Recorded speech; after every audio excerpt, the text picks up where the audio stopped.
Hey church, we're just so excited for us to share our story with you along with others the next few weeks of what generosity looks like and really from a personal level. Yeah, generosity, I think sometimes in the church we tend to put it into this box of what we can do monetarily, right? What we can do with our finances, or maybe even what we cannot do with our finances. But really, generosity is something that is more of a heart issue.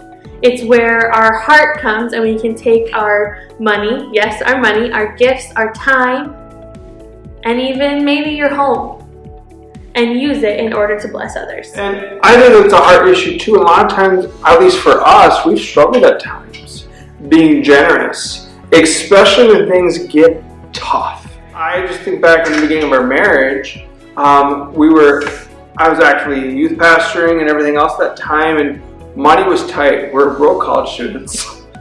There was a couple of meals that was ramen with no sides, like just ramen. But I remember there was a time where I sat down and went, okay, I put gas in the car, I get groceries, I gotta pay bills, and I gotta tithe. And one of those things will not be met. And I remember going in and tithing and being pulled aside by another pastor and pulling me into the office and say, hey, there's something on the desk for you, someone dropped it off. You remember what that was? Yeah, it was a $100 grocery gift card to Cub Foods. And something about that we've seen in our lives every time we are obedient in our generosity, in our tithe, and every other aspect of generosity is that God provides. And sometimes it isn't always money, right? Sometimes it's things, it all the way down to frozen pizza.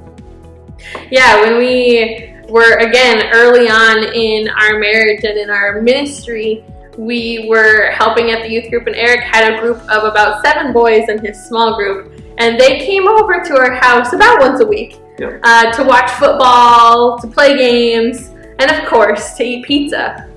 So this is another time. Things were tight. Like Eric said, we were both in college and trying to figure out how to live life married. But we knew that God wanted us to be obedient in being a part of these boys' lives. And one day I went and I looked in the freezer and we had 2 pizzas left, 2 frozen pizzas. And I looked at Eric and I said, this is not going to feed those boys. So we just put the pizzas in the oven and I went to go and I think I was getting some French fries or something out of the freezer. And I opened the freezer and there was 2 more pizzas. But I think we are able to be generous in that, and even now in the way that we open our hearts in our home, we are able to do that, and we learned it from our parents. My dad would give you the shirt off his back. He would make sure he was at every single sports event or choir or drama thing you had going on. And it wasn't just for his own kids, it was for everyone in our church. I remember my parents always making sure we go to camp, and they were always willing to write checks for kids who couldn't go to camp, who couldn't do those things. And we don't always realize the impact our generosity may have. It might not be here and now, but it can ripple effects into eternity. I love what Paul says, they will know you are Christians by our love. Yeah. And that's one thing encouraging to me is that I've never heard someone say, I didn't feel loved by a gift given. I didn't feel loved by someone showing me kindness and dedicating their time. And that's one way that we believe we can show the love of Christ is by being generous in every aspect of our life. Yeah, and if you're someone who's sitting there and says, well, I don't know what I have to be generous with. Maybe, like us, at times you are just feeling strapped financially, despite maybe your obedience in the tithe.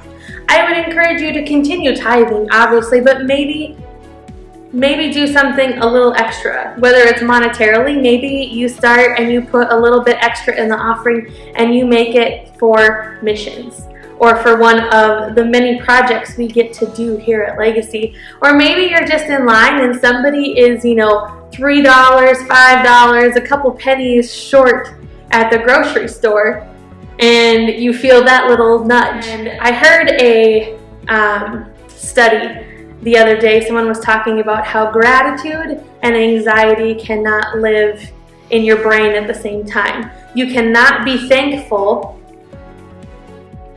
and anxious at the same time. And a lot of times in our gratitude is where our generosity flows from. So we hope that over these next few weeks we can just get this journey together, walk further, and it's a continual process. It is. I'm so excited for the stories we have coming up, so stay tuned, be aware, and ready for what the Spirit has to speak through these next few weeks of messages.